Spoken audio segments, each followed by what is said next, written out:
सुबह जैसे ही आंख खुलती है, तुम्हारा दिमाग या तो तुम्हें बना देता है या बिगाड़ देता है। तुम्हारा पूरा दिन कैसे चलेगा ये तुम्हारे पहले 60 मिनट्स पे डिपेंड करता है। लेकिन हम क्या करते हैं?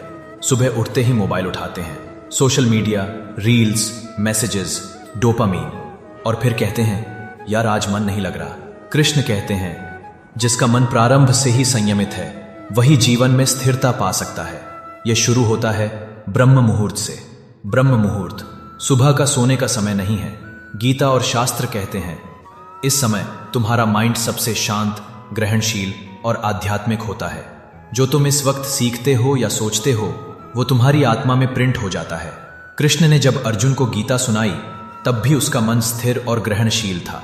उसी स्थिति में ज्ञान जमता है। गीता आधारित मॉर्निंग फॉर्मूला 1. जागो, अलार्म से नहीं, संकल्प से। रात को सोने से पहले डिसाइड करो मैं कल सुबह 5 बजे उठूंगा बिना डिले के। सुबह की पहली विजय, स्नूज ना करना। 2.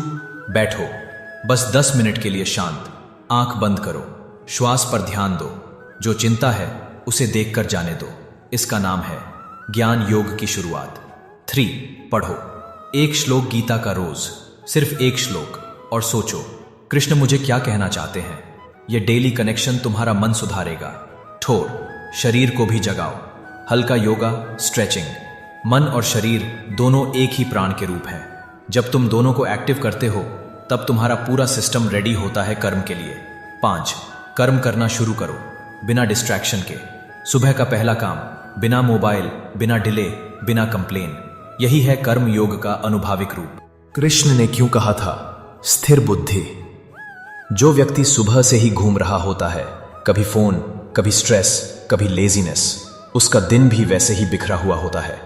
लेकिन जो व्यक्ति सुबह अपना समय कृष्ण, श्वास और कर्म से भरता है उसका जीवन भी स्थिर हो जाता है। रूटीन अनुशासन का प्रमाण है कि तुम अपने जीवन को सच में सीरियसली लेते हो।